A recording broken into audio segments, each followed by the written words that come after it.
بسم اللہ الرحمن الرحیم۔ السلام علیکم ناظرین، فرعون کے حکم پر بنی اسرائیل کے لڑکوں کا قتل۔ غرض کہ فرعون نے ہر طرح سے اپنی توانائی و طاقت استعمال کی کہ موسیٰ علیہ السلام پیدا نہ ہو، یہاں تک کہ دائیوں کے ساتھ دیگر نگران عملہ مقرر کیا جو بنی اسرائیل کی حاملہ عورتوں کی تلاش میں پھرتے رہے، اور جب بھی کوئی عورت لڑکی کو جنم دیتی تو اس کو اسی وقت ذبح کر دیتے۔ اہل کتاب کا بیان ہے کہ فرعون نے لڑکوں کے قتل کا حکم اس لیے دیا تھا تاکہ ان کی طاقت کمزور نہ پڑ جائے، یعنی بنی اسرائیل کی طاقت کمزور پڑ جائے اور یہ ہم سے لڑنے کے قابل نہ رہے۔ مگر یہ بات قابل اعتراض نہیں بلکہ باطل ہے۔ ہاں، ایسا ہے کہ حضرت موسیٰ علیہ السلام کے بعثت کے بعد بھی فرعون نے قتل اولاد جاری رکھا تھا۔ وہ اس لیے تھا تاکہ بنی اسرائیل کی قوت و شوکت کمزور پڑ جائے، اور حضرت موسیٰ علیہ السلام کی بعثت سے پہلے بچوں کا قتل وہ حضرت موسیٰ علیہ السلام کی پیدائش روکنے کے لیے تھا۔ اور اس بات کی صراحت خود قرآن مجید نے بھی کی ہے۔ فرمان الہی فلما جاءہم ترجمہ کریں گے، فلما جاءہم اس کا ترجمہ کریں گے، غرض جب وہ ان کے پاس ہماری طرف سے حق لے کر پہنچے تو کہنے لگے کہ جو اس کے ساتھ اللہ تعالیٰ پر ایمان لائے ہیں ان کے بیٹوں کو قتل کر دو اور بیٹیوں کو زندہ رہنے دو، اور کافروں کی تدبیری بے ٹھکانی ہوتی ہے۔ اور اسی وجہ سے کہ حضرت موسیٰ علیہ السلام پہلے بھی اور بعد میں بھی بنی اسرائیل کے بچے قتل ہوئے۔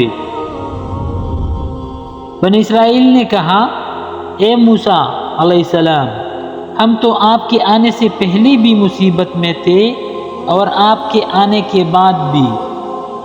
مختصر یہ کہ فرعون نے پہلے بچوں کو قتل کا حکم موسیٰ علیہ السلام کے وجود کو ختم کرنے کے لیے دیا تھا، پھر بعد میں ان کی طاقت کو ختم کرنے کے لیے دیا تھا۔ تو حضرت موسیٰ علیہ السلام اس کی عام تدبیروں کے خلاف وجود میں آ کر رہے، کیونکہ تقدیر کہتی ہے، اے جابر ظالم بادشاہ جو اپنے لشکروں کی کثرت اور اپنی طاقت اور وسیع سلطنت کے بلبوتے غرور میں اکڑا ہوا ہے، سن لے کہ بے شک عظیم ذات جس پر کوئی غالب نہیں آ سکتا اور اس کے حکم کو کوئی ٹال نہیں سکتا، اور اس کی لکھی ہوئی بات کو کوئی بدل نہیں سکتا، اس نے اس بچے کے پیدا کرنے کا تہیہ کر لیا ہے جس سے تو کامتا پھر رہا ہے، اور جس کے سبب تو نے بے جا اور بے دردی سے بے شمار کلیوں کو ان کی کلنے سے پہلے ہی قتل کروا دیا۔ اور قدرت کا کرشمہ دیکھو کہ وہ عظیم ذات اس بچے کی پرورش کا انتظام تیرے ہی گھر میں کرے گا، اور اسی پر بس نہیں بلکہ عین تیرے بستر پر پرورش ہوگی، اور اس کا کھانا پینا بھی تیرے گھر میں ہوگا۔ اور قدرت کی تدابیر دیکھ کہ تو اس کو اپنا بیٹا بنائے گا اور اس کی پرورش کا انتظام بھی خود ہی کرے گا، اور اس کی خدمت کے لیے خدام رکھے گا، لیکن اپنی بے بسی سوچ کہ تو اصل حقیقت اور راز سے بالکل لا عالم اور غافل ہوگا۔ پھر تجھے خدائی کا دعویٰ کیسے زیب دیتا ہے، اور آگے چل کر اسی کے ہاتھ سے تیری ہلاکت و بربادی ہوگی، کیونکہ تیرے پاس حق لے کر آئے گا اور تو اس کی مخالفت کرے گا۔ ان پر کی جانے والی وحی کو جھٹلائے گا، اور اللہ رب العزت قدرت و طاقت کا بے مثال سرچشمہ ہے۔ یہ سب کچھ اس لیے دکھائے گا تاکہ تو بھی اور تمام مخلوق بھی دیکھ لے کہ اللہ کس طرح تمہاری تدابیر کو بے ثمر کر دیتا ہے۔ بے شک وہی آسمانوں اور زمین کا پرورش کرنے والا ہے، جو کچھ چاہتا ہے کرتا ہے۔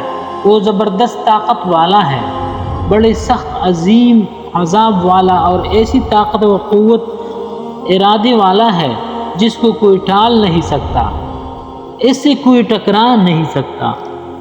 انشاءاللہ اس کے بعد موسیٰ علیہ السلام کی پیدائش کے بارے میں پورا واقعہ سنائیں گے۔ ویڈیو دیکھنے کا بہت بہت شکریہ۔ اللہ حافظ۔